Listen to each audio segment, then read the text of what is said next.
Welcome to my YouTube channel Alok Singh lectures. आज हम लोग फिजिक्स स्टार्ट करने वाले हैं। तो फिजिक्स का आज हम लोग पहला वीडियो स्टार्ट कर रहे हैं। तो पहले वीडियो में हम स्टार्ट करने के लिए हम एक भौतिक विज्ञान की एक शाखा का अध्ययन करेंगे, जिस शाखा का नाम दिया गया ऑप्टिक्स। ऑप्टिक्स का मतलब होता है प्रकाश की। तो इसको समझने से पहले हम लोग समझते हैं कि भौतिक विज्ञान एक्चुअल में होती क्या है। तो बेटा लैटिन भाषा का एक शब्द है फ्यूसिस। लैटिन भाषा का एक शब्द है फ्यूसिस। लैटिन भाषा का एक शब्द है फ्यूसिस, जिसका मतलब होता है जानना। जिसका मतलब क्या होता है बेटा? जानना। जिसका मतलब क्या होता है? जानना। तो लैटिन भाषा का एक शब्द है फ्यूसिस, जिसका मतलब होता है जानना। तो बेटा प्रकृति में होने वाली प्राकृतिक घटनाओं को जब हम लोग वैज्ञानिक अध्ययन करते हैं तो इसे हम लोग क्या कहते हैं? भौतिक विज्ञान कहते हैं। तो भौतिक विज्ञान की वह शाखा है जिसमें प्रकृति तथा प्रकृति में होने वाली घटनाओं का हम लोग कौन सा अध्ययन करते हैं? वैज्ञानिक अध्ययन करते हैं। तो भौतिक विज्ञान की वह शाखा है जिसमें प्रकृति तथा प्रकृति में होने वाली प्राकृतिक घटनाओं का कौन सा अध्ययन करते हैं बेटा? वैज्ञानिक अध्ययन करते हैं। तो इसे हम लोग क्या कहते हैं? इसे हम क्या कहते हैं बेटा? भौतिक विज्ञान कहते हैं। क्या कहते हैं बेटा? तो भौतिक विज्ञान की एक शाखा का अध्ययन करने जा रहे हैं। भौतिक विज्ञान की ऑप्टिक्स वे शाखा जिसका हम लोग प्रकाश का अध्ययन करते हैं। इस शाखा के अंतर्गत हम लोग प्रकाश का अध्ययन करते हैं। इसे ही क्या कहते हैं बेटा? इसे ही हम लोग कहते हैं ऑप्टिक्स। क्या कहते हैं बेटा? ऑप्टिक्स को दो भागों में बांट दिया गया है। जब हम लोग प्रकाश को कण के रूप में मानकर अध्ययन करते हैं तो उसे बोलते हैं रे ऑप्टिक्स। क्या बोलते हैं बेटा? Ray optics. प्रकाश को क्या माना? कण माना। क्या मान लिया बेटा हमने? प्रकाश को क्या मान लिया? कण मान लिया। प्रकाश को हमने क्या मान लिया? कण माना। अगर हमने प्रकाश को कण मान लिया तो उसे हम लोग बोलते हैं रे ऑप्टिक्स। क्या बोलते हैं बेटा? Ray optics. अगर प्रकाश को हमने तरंग मान लिया तो उसे हम लोग क्या बोलते हैं बेटा? Wave optics. क्या बोलते हैं बेटा? Wave optics. वेव ऑप्टिक्स बोलते हैं। तो कहने का मतलब हम प्रकाश को दो रूप में पढ़ेंगे, एक तो कण के रूप में पढ़ेंगे और दूसरा प्रकाश को तरंग के रूप में पढ़ेंगे। तो जब हम लोग कण के रूप में मानकर प्रकाश को पढ़ेंगे तो कण के रूप में मानकर पढ़ेंगे, उस यूनिट का नाम हम लोगों ने नाम दिया रे ऑप्टिक्स। क्या नाम दिया बेटा? Ray optics. तो रे ऑप्टिक्स क्या होता है? तो आइए हम लोग देखते हैं रे ऑप्टिक्स क्या होता है। तो सबसे पहले हम लोगों को ऑप्टिक्स समझ में आना चाहिए। क्या आना चाहिए बेटा? ऑप्टिक्स क्या होता है। तो ऑप्टिक्स को दो भागों में डिवाइड कर दिए गए, एक तो रे ऑप्टिक्स और दूसरा बेटा वेव ऑप्टिक्स। एक तो रे ऑप्टिक्स, दूसरा वेव ऑप्टिक्स। एक रे ऑप्टिक्स, दूसरा वेव ऑप्टिक्स। तो रे ऑप्टिक्स क्या होता है? जब हम प्रकाश को कण मान के करते हैं तो उसे रे ऑप्टिक्स कहते हैं। जब प्रकाश को तरंग मान कर करते हैं तो उसे वेव ऑप्टिक्स कहते हैं। तरंग मान कर करते हैं तो उसे वेव ऑप्टिक्स कहते हैं। तो बेटा जो ऑप्टिक्स होता है, तो ऑप्टिक्स क्या होता है तो पहले ये समझते हैं। यानी ऑप्टिक्स को हिंदी में कहते हैं प्रकाशिकी। क्या कहते हैं बेटा? प्रकाशिकी। प्रकाशिकी। तो देखते हैं बेटा प्रकाशिकी क्या होता है। तो आइए हम यहाँ पर इसकी डेफिनेशन लिखते हैं। तो क्या है डेफिनेशन? प्रकाश तथा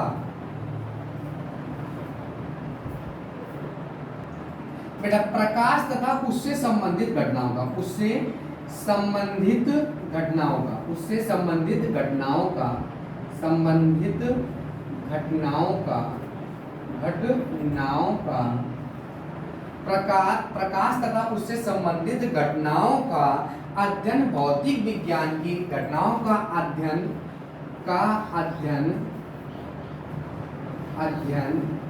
भौतिक विज्ञान की जिस शाखा के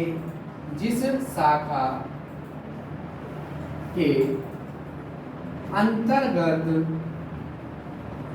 करते हैं उसे प्रकाशिकी कहते हैं। उसे प्रकाशिकी कहते हैं। प्रकाशिकी कहते हैं।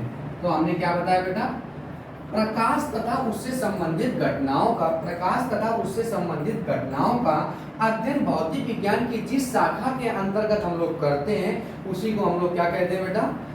ऑप्टिक्स कहते हैं, यानी प्रकाशिकी कहते हैं। क्या कहते हैं बेटा? प्रकाशिकी कहते हैं। प्रकाश तथा उससे संबंधित घटनाओं का भौतिक विज्ञान के जिस शाखा के अंतर्गत हम लोग अध्ययन करते हैं उसे क्या कहते हैं बेटा? ऑप्टिक्स कहते हैं। कहते हैं क्या कहते हैं बेटा?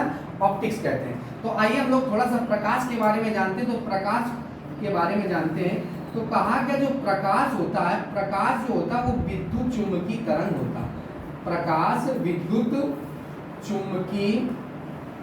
चुम्बकीय तरंग होता है। प्रकाश जो होता है वो विद्युत चुम्बकीय तरंग होता है। प्रकाश जो होता है वो विद्युत चुम्बकीय तरंग होता है। प्रकाश जो होता है वो विद्युत चुम्बकीय तरंग होता है। प्रकाश जो होता है वो विद्युत चुम्बकीय क्या होता है बेटा? तरंग होता है। प्रकाश जो होता है वो क्या होता है बेटा, विद्युत चुम्बकीय। तो देखते हैं बेटा प्रकाश क्या होता है, तो प्रकाश विद्युत चुम्बकीय तरंग होता है, इसे बोलते हैं हम लोग इलेक्ट्रोमैग्नेटिक वेव।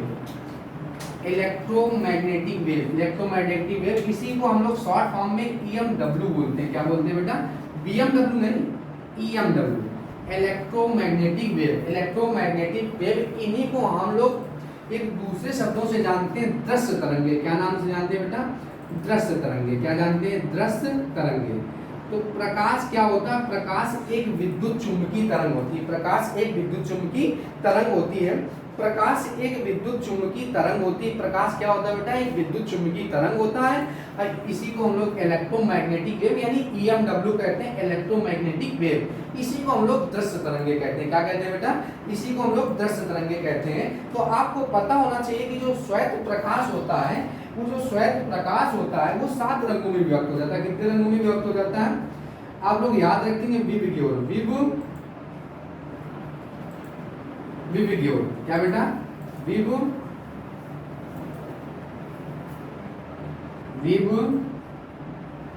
विविग्योर। क्या होता है बेटा, विविग्योर। क्या होता है बेटा, विविग्योर होता है। क्या होता है, विविग्योर होता है। R for red, R for बेटा red, O for orange, yellow, green, blue, indigo, violet. तो बेटा रेड जो श्वेत प्रकाश होता है वो 7 रंगों में विभक्त हो जाता है। जो श्वेत प्रकाश होता है वो 7 रंगों में विभक्त हो जाता है, विविग्योर। क्या हो जाता है बेटा, विविग्योर। क्या होता है बेटा, श्वेत रंग कितने रंगों में विभक्त हो जाता है, 7 रंगों में विभक्त हो जाता है। ये श्वेत प्रकाश कितने रंगों में विभक्त हो जाता है, श्वेत प्रकाश 7 रंगों में विभक्त हो जाता है। आपको पता होना चाहिए कि जो श्वेत प्रकाश का लाल वाला रंग होता है उसकी जो तरंगदैर्घ्य होती है वो 7500 एंगस्ट्रॉन होती है, 7500 एंगस्ट्रॉन। और जो वायलेट वाले की तरंगदैर्घ्य होती है वो लगभग बेटा 3500 एंगस्ट्रॉन होती है। कितनी होती है, लगभग 3500 एंगस्ट्रॉन होती है। कितनी होती है तरंगदैर्घ्य बेटा, वेवलेंथ क्या होती है, तो 3500 एंगस्ट्रॉन होती है। क्या होती है बेटा, 3500 एंगस्ट्रॉन होती है।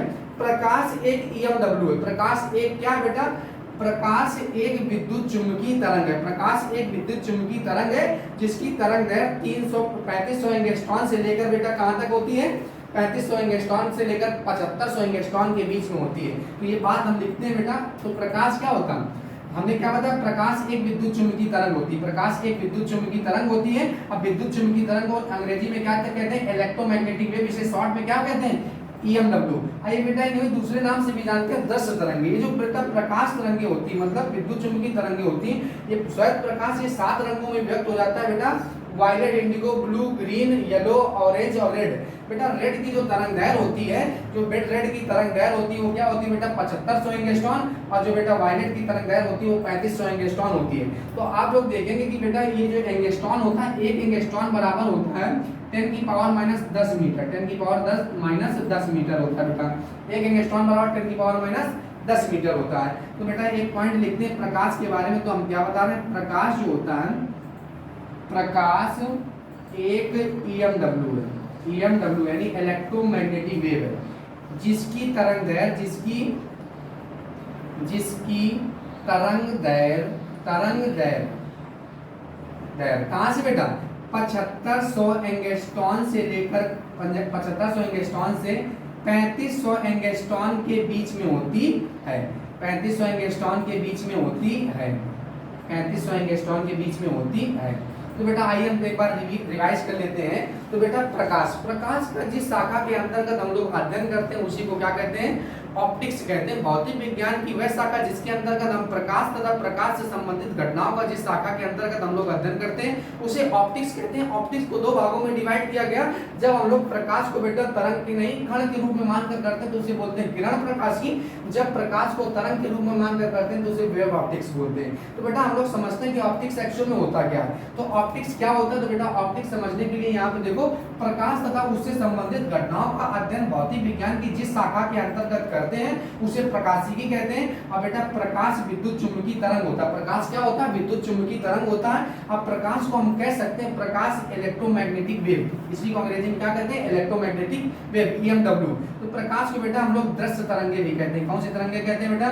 दृश्य तरंगे भी कहते हैं। ये जो बेटा प्रकाश होता है ये श्वेत रंग कितने रंगों में विभक्त हो जाता है? 3500, मतलब 7 रंगों में विभक्त हो जाता है। कितने रंगों में विभक्त हो जाता है? अब बेटा जो वायलेट की तरंग दैर्घ्य होती है वो 3500 एंगस्ट्रॉन होती है, जो रेड की तरंग दैर्घ्य होती है वो 7500 एंगस्ट्रॉन होती है। तो प्रकाश एक EMW, प्रकाश एक विद्युत चुम्बकीय तरंग है जिसकी तरंग दैर्घ्य बेटा कहां से 7500 एंगस्ट्रॉन से 3500 एंगस्ट्रॉन के बीच में होती है। आप लोगों को समझ में आ गया होगा, आप लोग स्क्रीनशॉट। जो बेटा प्रकाश का वेग होता है वो माध्यम पर निर्भर करता है। जो प्रकाश का वेग होता है वो किस पर निर्भर करता है? प्रकाश का वेग यानी प्रकाश की जो वेलोसिटी होती है, प्रकाश का वेग माध्यम पर निर्भर करता है। प्रकाश का वेग माध्यम पर निर्भर करता है। प्रकाश का वेग माध्यम पर निर्भर करता है। प्रकाश का वेग काय पर निर्भर करता है बेटा? प्रकाश का वेग माध्यम पर निर्भर करता है। तो आपको पता है सूर्य जो है ना, सन और अर्थ के बीच में बेटा क्या है? वैक्यूम है, निर्वात है। लेकिन बताया क्या गया बेटा? प्रकाश का वेग किस पर निर्भर करता है? माध्यम पर निर्भर करता है। तो कहीं ना कहीं सन और अर्थ के बीच में क्या है बेटा? निर्वात है। सन और अर्थ के बीच में क्या है? निर्वात है। सन और अर्थ के बीच में क्या है? निर्वात है। तो आइए हम देखते हैं बेटा निर्वात हो सकता है, निर्वात, निर्वात, निर्वात हो सकता है बेटा, ठोस हो सकता है,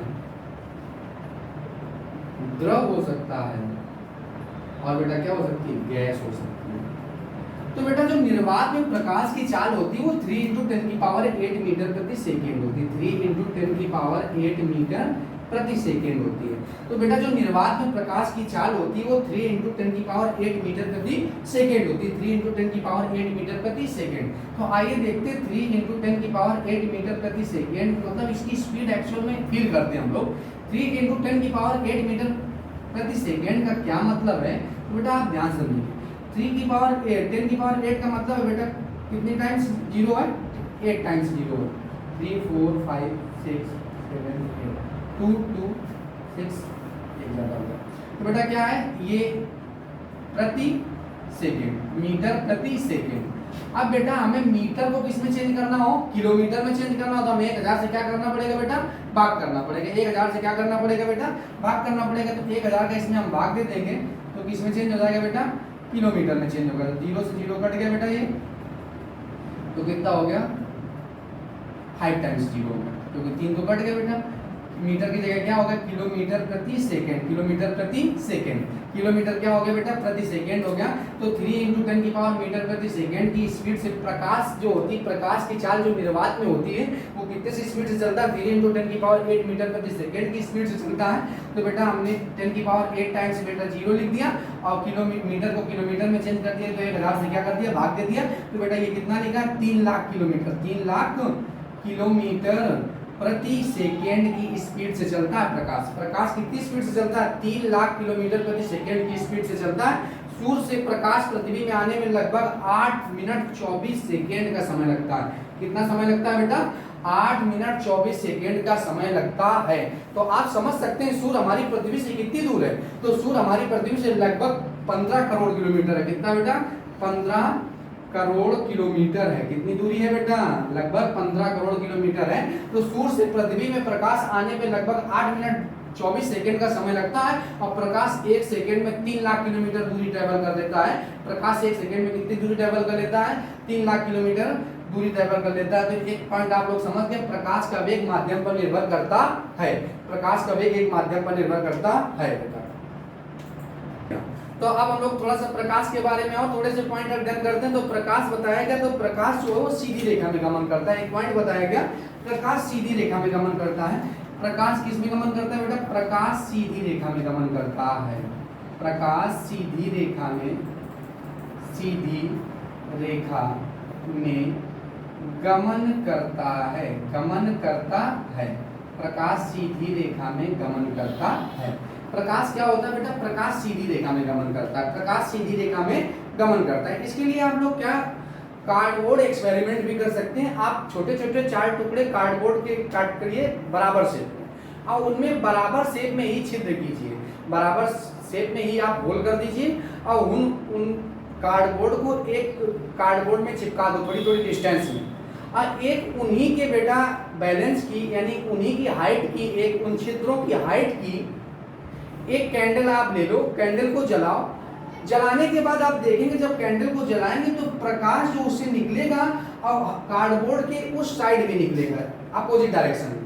तो इस मीन्स हमने बराबर साइज में छिद्र किए थे, तो इट मीन्स हम कह सकते हैं कि बेटा प्रकाश अगर इस छिद्र से लास्ट वाले छिद्र में पहुंच रहा तो कहीं ना कहीं प्रकाश सीधी रेखा में चल रहा है, तभी तो बेटा पहुंच पा रहा है। तो प्रकाश कौन सी रेखा में चलता है बेटा, प्रकाश सीधी रेखा में चलता है। प्रकाश के सरल रेखी पथ को हम लोग क्या कहते हैं बेटा, प्रकाश के सरल रेखी पथ को हम लोग किरण कहते हैं। प्रकाश के सरल रेखी पथ को ही हम लोग क्या कहते हैं, प्रकाश के सरल रेखी, प्रकाश के सरल रेखी पथ को किरण कहते हैं। प्रकाश के सरल रेखी पथ को क्या कहते हैं बेटा, किरण कहते हैं। प्रकाश के सरल रेखी पथ को किरण कहते हैं। बेटा प्रकाश को आपको पता है, प्रकाश पूरी यूनिट्स में हम लोग रे ऑप्टिक्स पढ़ रहे हैं। रे ऑप्टिक्स में हम प्रकाश को कण के रूप में मान के पढ़ेंगे। रे ऑप्टिक्स को किसमें पढ़ रहे हैं बेटा, प्रकाश को कण के रूप में मान कर अध्ययन कर रहे हैं। तो बेटा आपको पता है कहीं ना कहीं प्रकाश कण काय में चल रहा है बेटा, अब ये प्रकाश सीधी रेखा में चल रहा है तो प्रकाश कण है, तो कहीं ना कहीं बेटा प्रकाश कण के रूप में चल रहा है, तो एक सीधी रेखा। अब इसको हमने इन डॉट्स को मिला दिया तो एक हमें सीधी रेखा प्राप्त होगी, जिसे हम लोगों ने नाम दे दिया किसका बेटा, किरण का नाम दे दिया। क्या नाम दे दिया बेटा, किरण का नाम दे दिया। तो प्रकाश के सरल रेखी पथ को ही हम लोग क्या कहते हैं, किरण कहते हैं। क्या कहते हैं बेटा, प्रकाश के सरल रेखी पथ को क्या कहते हैं हम लोग, किरण कहते हैं। दूसरा पॉइंट हम लोग समझते हैं, प्रकाश के सरल रेखी पथ को क्या कहते हैं बेटा, किरण कहते हैं। और किरणों के समूह को किरण पुंज कहते हैं। किरणों के समूह को क्या कहते हैं बेटा, किरण पुंज कहते हैं। किरणों के समूह को किरण पुंज कहते हैं। किरणों के समूह को किरण पुंज कहते हैं। बेटा किरणों के समूह को क्या कहते हैं, किरण पुंज कहते हैं। तो बेटा किरण पुंज क्या होता है, तो बहुत सारी किरणों को अगर हम मिला दें तो हमें क्या प्राप्त होता है, किरण पुंज प्राप्त होता है। यानी किरणों के समूह को, यानी बहुत सारी किरणें हैं। आपको पता है किरण क्या होता है, सरल रेखी पथ को ही तो हम लोग किरण कहते हैं। इन बहुत सारी किरणों को अगर हम मिला दें तो हमें क्या प्राप्त होता है, किरण पुंज प्राप्त होता है। क्या प्राप्त होता है बेटा, किरण पुंज प्राप्त होता है। किरण पुंज प्राप्त होता है। तो हम लोगों ने क्या क्या अध्ययन कर लिया, तो हमने बताया कि प्रकाश किसमें चलता है, प्रकाश सीधी रेखा में चलता है। प्रकाश किसमें चलता है बेटा, प्रकाश सीधी रेखा में चलता है। और दूसरी बात बताई, प्रकाश की सरल रेखी पथ को, प्रकाश की इस सरल रेखी पथ को हम लोग क्या कहते हैं बेटा, प्रकाश के सरल रेखी पथ को हम लोग कहते हैं किरण कहते हैं। क्योंकि आपको पता है प्रकाश का जो हम अध्ययन कर रहे हैं रे ऑप्टिक्स, रे ऑप्टिक्स में क्या करते हैं, प्रकाश को हम कण के रूप में मानकर अध्ययन करते हैं। तो कण के रूप में मानकर अध्ययन कर रहे हैं तो बेटा कहीं ना कहीं प्रकाश के डॉट डॉट मतलब कण मिले और कणों को हमने मिला दिया तो एक हमें किरण प्राप्त हुई। तो प्रकाश के सरल रेखी पथ को क्या कहते हैं बेटा, किरण कहते हैं। और किरणों को, बहुत सारे किरणों को अगर मिला दिया जाए तो क्या प्राप्त होता है बेटा, हमें किरण पुंज प्राप्त होता है। क्या प्राप्त होता है बेटा, किरण पुंज प्राप्त होता है। तो उम्मीद करते हैं आप लोगों को समझ में आ गया। तो आप लोग स्क्रीनशॉट ले लीजिए। चलिए बेटा हम लोग प्रकाश के गुण पढ़ चुके हैं। हम लोग थोड़ा प्रकाश के बारे में और देखते हैं। क्या देखते हैं, अगर क्या होता है जब प्रकाश एक माध्यम से दूसरे माध्यम में प्रवेश करता है। अगर ये आपको कॉन्सेप्ट समझ में आ गया तो आपको प्रकाश का अपवर्तन और प्रकाश का परावर्तन जस्ट आपको क्लियर हो जाएगा विद अ सेकेंड में। तो आप क्या देखेंगे, क्या होता है जब प्रकाश एक माध्यम से दूसरे माध्यम में प्रवेश करता है। तो आइए देखते हैं क्या क्या हो सकता है। सपोज दैट प्रकाश, ये एक पृथककारी प्रश्न है। पृथककारी का मतलब है माध्यम 1 और माध्यम 2 को, दोनों को क्या करता है, ये अलग अलग करता है। क्या करता है, पृथककारी प्रश्न लगा दिया हमने। ये क्या लगा बेटा, पृथककारी प्रश्न लगा दिया। तो क्या हो सकता है बेटा, प्रकाश यहाँ गया और यहीं से इस पृथककारी पृष्ठ से टकराने के बाद अब वापस उसी माध्यम में लौट जा गया। एक घटना तो ये हो सकती है। क्या हो सकता है बेटा, प्रकाश इसमें कोलैप्स हुआ, टकराया और टकराने के बाद वापस उसी माध्यम में लौट गया। एक घटना क्या हो सकती है, प्रकाश, यहाँ पे लिखते भी चलते हैं हम लोग, क्या लिखते हैं, प्रकाश उसी माध्यम में लौट जाए। प्रकाश उसी माध्यम में लौट जाए। प्रकाश उसी माध्यम में लौट जाए। प्रकाश उसी माध्यम में लौट जाए। एक बात तो ये हो सकती है, प्रकाश उसी माध्यम में लौट जाए। दूसरी बात क्या हो सकती है बेटा, प्रकाश दूसरे माध्यम में प्रवेश कर जाता है और अपने मार्ग से क्या हो सकता है, विचलित हो जाता है। प्रकाश ने क्या किया, प्रकाश यहाँ से गया और प्रकाश प्रवेश कर गया, प्रवेश करने के पश्चात ये अपने मार्ग से क्या हो गया बेटा, विचलित हो गया, अपने मार्ग से क्या हो गया, विचलित हो गया। तो यहाँ पे लिखेंगे प्रकाश एक माध्यम से, प्रकाश एक माध्यम से दूसरे माध्यम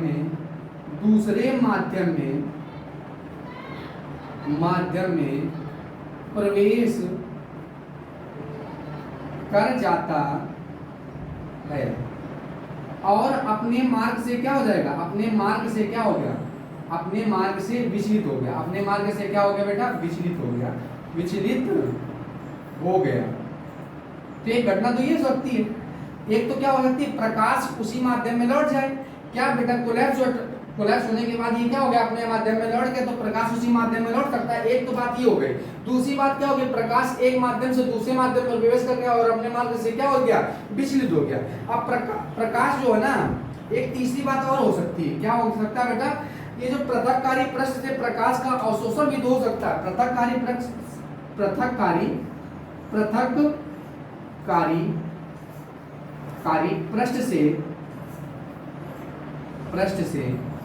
प्रकाश का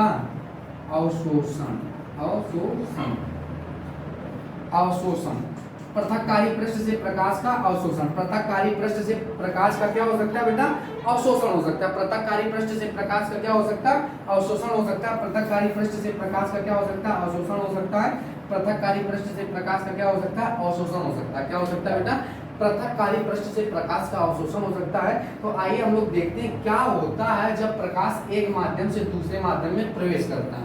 चलिए देखते हैं हम लोग, प्रकाश जब एक माध्यम से दूसरे माध्यम में प्रवेश करता है तो बेटा ये पृथककारी पृष्ठ है, ये माध्यम इधर 1 है, इधर माध्यम क्या है 2 है। जब प्रकाश पृथककारी पृष्ठ से टकराने के पश्चात वो वापस उसी माध्यम में लौट गया, क्या हुआ, प्रकाश उसी माध्यम में लौट गया। और दूसरी बात क्या हो सकती है, प्रकाश एक माध्यम से दूसरे माध्यम में प्रवेश तो कर गया, लेकिन प्रवेश करने के बाद वो अपने क्या हो गया, मार्ग से विचलित हो गया, अपने मार्ग से क्या हो गया बेटा, विचलित हो गया। तीसरी बात क्या हो सकती है, पृथककारी पृष्ठ से प्रकाश का क्या हो गया बेटा, अवशोषण हो गया। सपोज दैट ये कोई पृथककारी पृष्ठ है, ये कोई क्या पृथककारी पृष्ठ। अब हम एक प्रकाश की किरण यहाँ पे भेज रहे हैं, प्रकाश की किरण क्या कोलैप्स कर रहा है, तो क्या हो सकता है, प्रकाश की किरण इस पृथककारी पृष्ठ से क्या हुई, टकराई और टकराने के बाद वापस उसी माध्यम में लौट गई, यानी प्रकाश की किरण टकराने के बाद वापस लौट गई। एक तो ये घटना हो गई। अब क्या हुआ बेटा, प्रकाश की किरण इस पृष्ठ से, पृथककारी पृष्ठ से एक माध्यम से दूसरे माध्यम में प्रवेश कर गई, लेकिन जैसे ही किरण इस हिसाब से आई, प्रवेश करने के पश्चात ये अपने मार्ग से क्या हो गई बेटा, विचलित हो गई, अपने मार्ग से क्या हो गई, विचलित हो गया। सपोज दैट ये पृथककारी पृष्ठ एक ऐसा पृष्ठ है जो प्रकाश का क्या कर ले, अवशोषण कर ले। तो बेटा अगर प्रकाश की किरण एक माध्यम से दूसरे माध्यम में जाती है तो 3 घटनाएं होती हैं। एक तो बेटा क्या हो सकता है, प्रकाश का अवशोषण हो सकता है, और दूसरा क्या हो सकता है बेटा, प्रकाश का क्या हो सकता है, प्रकाश उसी माध्यम में लौट सकता है। एक प्रकाश एक माध्यम से दूसरे माध्यम में प्रवेश तो कर गया, लेकिन प्रकाश का क्या हो गया बेटा, प्रकाश अपने मार्ग से क्या हो गया, विचलित हो गया। अब प्रकाश उसी माध्यम में लौटने की इस घटना को हम लोग प्रकाश का परावर्तन बोलते हैं। बेटा बताओ बात समझ में आएगी ना आई बेटा, समझेगी ना समझे।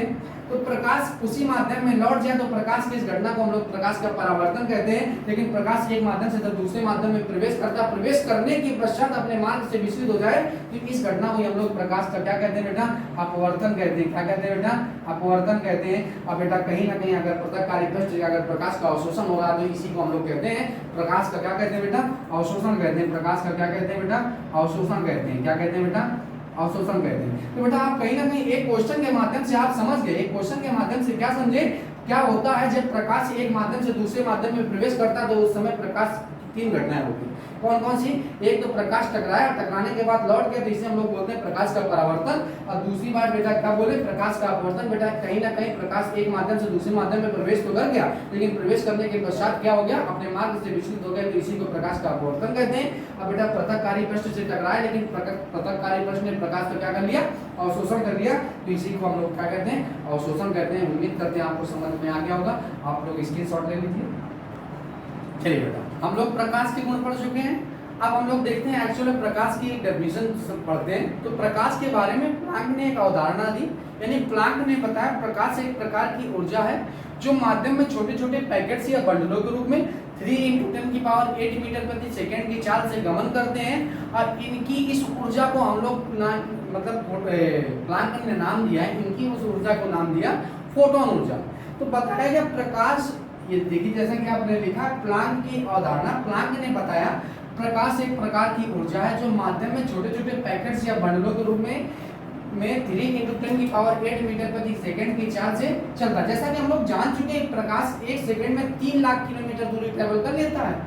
तो बेटा 3 लाख किलोमीटर दूरी ट्रेवल कर लेता है, तो कहीं ना कहीं आपको पता है कि जो माध्यम में छोटे छोटे पैकेट्स या बंडलों के रूप में चलता है ना, माध्यम में छोटे छोटे पैकेट्स या बंडलों के रूप में 3 × 10⁸ मीटर प्रति सेकंड की चाल से चलता है। प्रकाश की इस ऊर्जा को फोटोन ऊर्जा का नाम दिया गया। प्रकाश की इस ऊर्जा को किसका नाम दिया गया? तो फोटोन ऊर्जा का। फोटोन ऊर्जा प्रकाश की आवृत्ति की क्या होती है बेटा? अनुक्रमानुपाती होती है, मतलब h अनुक्रमानुपाती होता है न्यू के, h अनुक्रमानुपाती होता है न्यू के। तो E बराबर में क्या आ गया बेटा? h न्यू आ गया। E बराबर में क्या आ गया? इसे न्यू पढ़ते हैं, क्या पढ़ते हैं बेटा? E बराबर में h न्यू आ गया। चूंकि हम जानते हैं C बराबर में न्यू इंटू में लैम्डा होता है, तो न्यू बराबर में आ गया C बटे में लैम्डा, तो E बराबर में आ गया बेटा hc बटे में लैम्डा। तो प्रकाश की जो फोटोन ऊर्जा होती है वो क्या होती है? hc बटे में क्या होता है? लैम्डा होता है। h जो होता है बेटा वो प्लैंक नियतांक होता है। क्या होता है बेटा? प्लैंक नियतांक होता है। तो क्या बताया गया? प्लैंक की अवधारणा। प्लैंक ने बताया प्रकाश एक प्रकार की ऊर्जा जो माध्यम में छोटे छोटे पैकेट्स या बंडलों के रूप में 3 × 10⁸ मीटर प्रति सेकंड की चाल से क्या करते हैं बेटा? गमन करते हैं। तो कहीं ना कहीं बेटा जो प्रकाश की जो ऊर्जा होती है फोटोन ऊर्जा होती है। क्या कहते हैं इसे? प्रकाश की इस ऊर्जा को फोटोन ऊर्जा कहते हैं। फोटोन ऊर्जा प्रकाश की आवृत्ति की क्या होता है बेटा? अनुक्रमानुपाती होता है। तो E बराबर में क्या हो गया? h न्यू हो गया, तो E बराबर में h न्यू बटे में, तो बेटा चूंकि हम जानते हैं C बराबर में न्यू इंटू में लैम्डा होता है, तो न्यू बराबर में होगा C बटे लैम्डा, तो E बराबर में हो गया बेटा hc बटे में लैम्डा। अब प्रकाश की जो चाल है ना 3 × 10⁸ मीटर प्रति सेकंड की चाल जो माध्यम में हम लोग पढ़ते हैं, निर्वात में प्रकाश की चाल होती है 3 × 10⁸ मीटर प्रति सेकंड। तो प्रकाश की इस चाल की खोज किसने की थी बेटा? रोमर ने की थी। उम्मीद करते हैं आपको समझ में आ गया होगा। आप लोग स्क्रीनशॉट ले लीजिए। चलिए बेटा हम लोग प्रकाश पढ़ चुके हैं। प्रकाश क्या होता है? प्रकाश क्या होता है? प्लैंक ने बताया प्रकाश एक प्रकार की ऊर्जा जो माध्यम में छोटे छोटे पैकेट्स या बंडलों के रूप में 3 × 10⁸ मीटर प्रति सेकंड की चाल से क्या करते हैं? गमन करते हैं। प्रकाश की उस ऊर्जा को हमने नाम दिया था फोटोन ऊर्जा का नाम। जो प्रकाश की ऊर्जा होती है वो फोटोन ऊर्जा के अनुक्रमानुपाती होती है। हमने E बराबर एक फार्मूला बना लिया था hc बटे में लैम्डा। और जो प्रकाश की चाल 3 × 10⁸ मीटर प्रति सेकंड होती है, इसकी खोज किसने की थी बेटा? रोमर ने की थी। आइए हम लोग आज प्रकाश का क्या पढ़ते हैं बेटा? प्रकाश का परावर्तन पढ़ते हैं। क्या पढ़ते हैं बेटा? प्रकाश का परावर्तन। तो प्रकाश का परावर्तन बताया कि जब कोई प्रकाश किसी चिकने या पॉलिशदार सतह से टकराकर वापस उसी माध्यम में लौट आता है, तो प्रकाश की इस घटना को क्या कहते हैं बेटा? प्रकाश का परावर्तन कहते हैं। प्रकाश जब किसी चिकनी या पॉलिशदार सतह से टकराकर वापस उसी माध्यम में लौट जाता है, तो प्रकाश की इस घटना को क्या कहते हैं बेटा?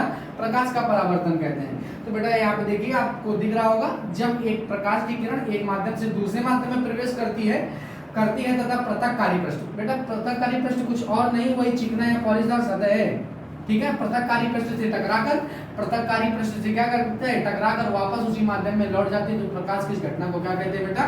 इस प्रकाश की इस घटना को परावर्तन कहते हैं। प्रकाश की इस घटना को परावर्तन कहते हैं। क्या कहते हैं बेटा? प्रकाश की इस घटना को क्या कहते हैं बेटा? परावर्तन करते हैं। ये बेटा एक पॉलिश सतह है। क्या बेटा? ये एक नॉर्मल डाल दिया हमने, क्या डाल दिया? आपतन बिंदु पर अभिलंब। आपतन बिंदु पर क्या बेटा? अभिलंब। एक आपतित किरण लेकर आए। कौन सी किरण लेकर आए? रे ऑफ इंसिडेंट लेकर आए। तो जैसे ही रे ऑफ इंसिडेंट लेकर आए तो आपतित किरण जो है ना ये परावर्तित हो गई, क्योंकि बेटा हम कौन सा गुण पढ़ रहे हैं? प्रकाश का परावर्तन। प्रकाश का परावर्तन क्या होता है? जब कोई प्रकाश किसी चिकने या पॉलिशदार सतह से टकराकर वापस उसी माध्यम में लौट जाता है, तो प्रकाश की घटना को क्या कहते हैं? प्रकाश का परावर्तन कहते हैं। तो बेटा जब कोई प्रकाश की किरण PQ कोई प्रकाश की किरण Q आपतन बिंदु पर क्या हो रही है बेटा? आपतित हो रही है, तो ये RQ रूप में क्या हो रही है? परावर्तित हो रही है। PQ रूप में आपतित हो रही है, तो RQ रूप में क्या हो रही है बेटा? ये परावर्तित हो रही है। तो परावर्तित हो रही है तो बेटा परावर्तित हो गई। अब परावर्तित हो गई तो कहीं ना कहीं प्रकाश जो है बेटा, तो यहाँ पे दो एंगल रिड्यूस करते हैं। क्या एंगल रिड्यूस होते हैं? तो बेटा पहला क्या होता है? क्या बेटा? एंगल आई आपतित किरण तथा आपतन बिंदु पर अभिलंब के मध्य कोण। ये जो बेटा एंगल आई है ये आपतित किरण और आपतन बिंदु पर अभिलंब, इस बिंदु को नाम दिया गया आपतन बिंदु। क्या नाम दिया गया बेटा? आपतन बिंदु। आपतित किरण तथा आपतन बिंदु पर खींचा गया अभिलंब के मध्य बनने वाला कोण क्या होता है बेटा? आई होता है, जिसे हम लोगों ने नाम दिया आपतन कोण। क्या नाम दिया बेटा? आपतन कोण। यहाँ पे लिख देते हैं आपतन कोण, आपतन कोण, आपतन कोण। बेटा आपतन बिंदु पर खींचा गया अभिलंब तथा परावर्तित किरण के मध्य बनने वाला कोण कौन सा होता है? परावर्तन कोण होता है। कौन सा कोण होता है बेटा? परावर्तन कोण होता है। कौन सा कोण होता है? परावर्तन कोण होता है। तो बेटा यह ध्यान से समझेंगे प्रकाश क्या होता है। प्रकाश क्या होता है? तो प्रकाश एक प्रकार की ऊर्जा है जो माध्यम में छोटे छोटे पैकेट्स या बंडलों के रूप में 3 × 10⁸ मीटर प्रति सेकंड की चाल से क्या करता है? गमन करता है। तो बेटा हम लोग प्रकाश का परावर्तन पढ़ रहे हैं। तो प्रकाश का परावर्तन क्या होता है? जब कोई प्रकाश एक माध्यम से दूसरे माध्यम में प्रवेश करता है, तो प्रवेश करता नहीं बेटा, यहाँ पे क्या होता है? जब एक माध्यम से दूसरे माध्यम में जाता है तो पृथककारी पृष्ठ से टकराकर वापस उसी माध्यम में लौट जाता है। तो प्रकाश की घटना को प्रकाश का क्या कहते हैं बेटा? परावर्तन कहते हैं। तो पी के रूप में एक आपतित किरण आपतित हुई, और आपतित होने के बाद ये रिफ्लेक्ट हो गई। रिफ्लेक्ट हो गई मतलब आर के रूप में क्या हो गई? रिफ्लेक्ट हो गई। तो बेटा यहाँ पे एक नॉर्मल अगर हम लोगों ने डाला आपतन बिंदु पर एक, जहां पर ये दोनों किरणें, ये कहने का मतलब ये एक किरण है, ये आपतित हो रही और यहीं से रिफ्लेक्ट हो रही, और यहीं पे बेटा आपतित, इसी बिंदु को हम लोग नाम देते हैं आपतन बिंदु, यानी इंसिडेंट पॉइंट। इंसिडेंट पॉइंट बोलते हैं। क्या बोलते हैं बेटा? Point of incident. Point of incident बोलते हैं। क्या बोलते हैं बेटा?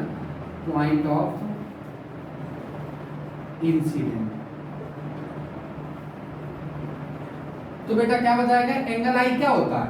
आपतन बिंदु पर खींचा गया अभिलंब, जैसा कि आप लोग राइट साइड में देख रहे होंगे, आपतन बिंदु पर खींचा गया अभिलंब तथा आपतित किरण के मध्य बनने वाले कोण को हम लोग क्या कहते हैं? आपतन कोण कहते हैं। और आपतन बिंदु पर खींचा गया अभिलंब तथा परावर्तित किरण के मध्य बनने वाले कोण को एंगल आर कहते हैं। क्या कहते हैं बेटा? जिसे हम लोगों ने नाम दिया परावर्तन कोण। कौन सा नाम दिया बेटा? परावर्तन कोण। बेटा प्रकाश के परावर्तन में जो होता है, प्रकाश के परावर्तन में प्रकाश, जैसा कि आप लोग पीटीआर, पीटीआर का मतलब होता है पॉइंट टू रिमेंबर। ये हम लोग हर एक टॉपिक में डिस्कस करेंगे। पीटीआर कुछ इंपॉर्टेंट पॉइंट। पीटीआर का मतलब आप लोग समझ जाए, point two remember, point two remember, point two remember. तो बेटा प्रकाश के परावर्तन में प्रकाश का कोई गुण बदलता नहीं है। प्रकाश के परावर्तन में प्रकाश का कोई गुण नहीं बदलता है। प्रकाश के परावर्तन में प्रकाश का कोई गुण नहीं बदलता। तो ये जो क्यू बिंदु है ना, इस क्यू बिंदु को हमने नाम दिया आपतन बिंदु। क्यू बिंदु को क्या नाम दिया बेटा? आपतन बिंदु। आपको एंगल आई पता चल गया, एंगल आर पता चल गया। तो एंगल आई क्या होता है बेटा? आपतित किरण तथा आपतन बिंदु पर खींचा गया अभिलंब। आपतित किरण तथा आपतन बिंदु पर खींचा गया अभिलंब के मध्य बनने वाले कोण को क्या कहते हैं हम लोग? एंगल आई कहते हैं। एंगल आई को क्या कहते हैं बेटा? आपतन कोण कहते हैं। एंगल आई को क्या कहते हैं बेटा? आपतन कोण कहते हैं। अब बेटा आपतित किरण, क्या बेटा? आपतित किरण, सॉरी, परावर्तित किरण तथा अभिलंब, परावर्तित किरण तथा अभिलंब के मध्य बनने वाले कोण को परावर्तन कोण कहते हैं। और इस पॉइंट को नाम दिया गया बेटा आपतन बिंदु का। बिंदु क्यू को नाम क्या दिया गया? आपतन बिंदु को। अब बेटा ये जो यहाँ पे देखते हैं, लिख लेते हैं हम लोग, ये पी आर जो किरण है, पी क्यू जो किरण है, ये कौन सी किरण है? ये आपतित किरण है। कौन सी किरण है बेटा? आपतित किरण है। आपतित किरण। एक एक पॉइंट को डिस्कस करके चलते हैं बेटा। पी क्यू कौन सी किरण है? आपतित किरण है। और बेटा आर क्यू कौन सी किरण है? परावर्तित किरण है। आर क्यू कौन सी किरण है? परावर्तित किरण है। कौन सी किरण है बेटा? परावर्तित किरण है। ठीक है बेटा। अब बेटा परावर्तन के दो नियम होते हैं। परावर्तन के कितने नियम होते हैं? परावर्तन के दो नियम होते हैं, यानी कि आपतन कोण, आपतन कोण आई होता है, परावर्तन कोण आर होता है। आपतन कोण आई, परावर्तन कोण आर। तो यहाँ पे देख सकते हैं आप लेफ्ट साइड में, आपतन कोण तथा परावर्तन कोण आपस परस्पर क्या होते हैं बेटा? बराबर होते हैं। यानी कि एंगल आई जो होता है वो एंगल आर के सदैव बराबर होता है। ये परावर्तन का पहला नियम है। परावर्तन का कौन सा नियम है बेटा? पहला नियम है। दूसरा नियम क्या होता है? आपतित किरण तथा परावर्तित किरण तथा आपतन बिंदु पर खींचा गया अभिलंब तथा आपतन बिंदु पर खींचा गया अभिलंब को, आपतन बिंदु पर खींचा गया अभिलंब, तीनों एक ही तल के एक ही बिंदु पर होते हैं। तो पहला नियम क्या होता है बेटा? आपतन कोण परावर्तन कोण हमेशा क्या होते हैं बेटा? बराबर होते हैं। आपतन कोण तथा परावर्तन कोण सदैव क्या होते हैं बेटा? बराबर होते हैं। और दूसरा नियम क्या है परावर्तन का? तो आपतित किरण, परावर्तित किरण तथा अभिलंब तीनों एक ही तल के एक ही बिंदु पर होते हैं। तो बेटा परावर्तन आपको उम्मीद करते हैं समझ में आ गया होगा। लेकिन परावर्तन में ये याद रखेंगे, प्रकाश के परावर्तन में प्रकाश का कोई गुण बदलता नहीं है। प्रकाश का परावर्तन में प्रकाश का कोई गुण बदलता नहीं है। जैसा कि हम लोगों ने देखा कि प्रकाश का परावर्तन क्या होता है, तो प्रकाश का परावर्तन होता है जब एक प्रकाश की किरण एक माध्यम से दूसरे माध्यम में प्रवेश करती है तथा पृथककारी पृष्ठ से टकराकर पुनः उसी माध्यम में लौट जाती है, तो प्रकाश तो इसे प्रकाश का परावर्तन कहते हैं। अब बेटा प्रकाश के परावर्तन में प्रकाश का कोई गुण बदलता नहीं है, ये बात याद रखेंगे। प्रकाश के परावर्तन में प्रकाश का कोई गुण बदलता नहीं है। बेटा ये पी की कौन सी रेखा है? आपतित किरण है। और आर की कौन सी रेखा है? परावर्तित किरण है। तो आपतित किरण तथा परावर्तित किरण बेटा जैसे ही प्रकाश किरण एक माध्यम से दूसरे माध्यम में टकराए, मतलब प्रकाश की किरण कोई प्रकाशकारी किरण से टकराती है तो वापस उसी माध्यम में लौट जाती है, तो प्रकाश की घटना को प्रकाश का परावर्तन कहते हैं। अब बेटा ये याद रखेंगे कि एंगल लाइन क्या होती है? आपतित किरण तथा आपतन बिंदु पर अभिलंब के मध्य कोण, और परावर्तित किरण तथा आपतन बिंदु पर अभिलंब के मध्य कोण। बेटा परावर्तन के दोनों नियम याद रखेंगे। आपतन कोण तथा परावर्तन कोण सदैव क्या होते हैं? बराबर होते हैं। और तीसरा बेटा क्या बेटा दूसरा नियम क्या याद रखेंगे? आपतित किरण, परावर्तित किरण तथा अभिलंब तीनों एक ही तल के एक ही बिंदु पर होते हैं। आपतित किरण, परावर्तित किरण तथा अभिलंब तीनों एक ही तल के एक ही बिंदु पर होते हैं। उम्मीद करते हैं आप लोगों को टॉपिक समझ में आ गया होगा। आप लोग स्क्रीनशॉट में चलिए बेटा, अब हम लोग क्या समझते हैं? दर्पण। दर्पण क्या होता है? तो दर्पण को अंग्रेजी में मिरर बोलते हैं। तो मिरर को समझते हैं कि एक्चुअली में मिरर होता क्या है। वह चिकनी तथा पॉलिश सतह जिससे प्रकाश का परावर्तन संभव है, दर्पण कहलाता है। वह चिकनी तथा पॉलिश सतह जिससे प्रकाश का परावर्तन संभव है, उसी को क्या कहते हैं? अब प्रकाश का परावर्तन हम आपको पढ़ा चुके हैं। प्रकाश का परावर्तन क्या होता है? तो प्रकाश का परावर्तन होता है जब कोई प्रकाश की किरण किसी चिकनी या पॉलिशदार सतह से टकराकर वापस उसी माध्यम में लौट जाती है, तो प्रकाश की इस घटना को क्या कहते हैं? प्रकाश का परावर्तन कहते हैं। तो वह चिकनी तथा पॉलिश सतह जिससे प्रकाश का परावर्तन संभव है, दर्पण कहलाता है। दर्पण कितने प्रकार का होता है? दो प्रकार का होता है, एक समतल दर्पण, दूसरा बेटा गोली दर्पण। एक समतल दर्पण, दूसरा गोली दर्पण। वह दर्पण जिसका परावर्तक पृष्ठ समतल होता है। बेटा एक सतह इसमें पॉलिश होती है और एक सतह क्या ऐसी होती है? परावर्तक होता है, जिससे प्रकाश का परावर्तन होता है। अगर परावर्तक पृष्ठ समतल है, समतल मतलब फ्लैट है, तो उसे हम लोग कौन सा दर्पण कहेंगे? समतल दर्पण कहेंगे। तो बेटा दर्पण दो प्रकार का होता है। दर्पण होता क्या एक्चुअल में? वह चिकनी तथा पॉलिश सतह जिससे प्रकाश का परावर्तन संभव है। दर्पण दो प्रकार का होता है, एक तो कौन सा बेटा? समतल दर्पण, दूसरा गोली दर्पण। वह दर्पण जिसका परावर्तक पृष्ठ समतल है उसे क्या कहते हैं बेटा? समतल दर्पण कहते हैं। वह दर्पण जिसका परावर्तक पृष्ठ समतल है उसे समतल दर्पण कहते हैं। और वह दर्पण जिसका परावर्तक पृष्ठ गोली है उसे गोली दर्पण कहते हैं। वह दर्पण जिसका परावर्तक पृष्ठ वक्रित है या गोली है तो उसे क्या कहते हैं बेटा? गोली दर्पण कहते हैं। वह दर्पण जिसका परावर्तक पृष्ठ वक्रित है उसे कौन सा दर्पण कहते हैं बेटा? गोली दर्पण कहते हैं। वह दर्पण जिसका परावर्तक पृष्ठ वक्रित है उसे हम गोली दर्पण कहते हैं। बेटा गोली दर्पण दो प्रकार का होता है, ये एक अवतल दर्पण, दूसरा उत्तल दर्पण। एक अवतल दर्पण, दूसरा उत्तल दर्पण। गोली दर्पण दो प्रकार का होता है, अवतल दर्पण, दूसरा उत्तल दर्पण। अवतल दर्पण क्या होता है? तो बेटा अवतल दर्पण वह गोली दर्पण जिसका परावर्तक पृष्ठ अंदर की ओर का होता है बेटा? वक्रित होता। वह दर्पण जिसका परावर्तक पृष्ठ अंदर की ओर क्या होता है बेटा? वक्रित होता है, उसी को क्या कहते हैं? और इसके उभरे हुए सतह पर पॉलिश या कलई होती है, तो ऐसे दर्पण को क्या कहते हैं बेटा? अवतल दर्पण कहते हैं। वह गोली दर्पण जिसका परावर्तक पृष्ठ अंदर की ओर वक्रित होता है। अंदर की ओर क्या होता है बेटा? ये देखो यही परावर्तक पृष्ठ है, अंदर की ओर क्या है बेटा? वक्रित। तो इसे हम कौन सा दर्पण कहते हैं? अवतल दर्पण कहते हैं। एक और याद रखेंगे, आप इसके बाहरी पृष्ठ पर उभरे हुए तल पर क्या होगी? पॉलिश या कलई होगी, तो इस प्रकार से भी हम इस दर्पण को नाम दे देंगे अवतल दर्पण का। उत्तल दर्पण क्या होता है? वह गोली दर्पण जिसका परावर्तक पृष्ठ बाहर की ओर क्या होता है बेटा? बाहर की ओर क्या होता है? वक्रित होता है। बाहर की ओर क्या होता है? देखिए परावर्तक पृष्ठ है, बाहर की ओर क्या वक्रित है, तो ऐसे दर्पण को हम लोग कौन सा दर्पण कहेंगे? उत्तल दर्पण कहेंगे। या आप दूसरे शब्दों में इसको कह सकते हैं, उत्तल दर्पण वह दर्पण होता है जिसका बेटा धसा हुआ तल में पॉलिश क्या होती है? कलई होती है, ऐसे दर्पण को क्या कहते हैं? उत्तल दर्पण कहते हैं। तो बेटा गोली दर्पण क्या होता है? वह दर्पण जिसका परावर्तक पृष्ठ वक्रित होता है। ये दो प्रकार का होता है, एक तो अवतल दर्पण और दूसरा उत्तल दर्पण। वह गोली दर्पण जिसका परावर्तक पृष्ठ अंदर की ओर वक्रित होता है उसे अवतल दर्पण कहते हैं। और वह दर्पण जिसका परावर्तक पृष्ठ अंदर की ओर वक्रित होता है उत्तल दर्पण कहलाता है। बेटा उम्मीद करते हैं आपको वो दर्पण समझ में आ गया होगा। आप लोग स्क्रीनशॉट ले लीजिए।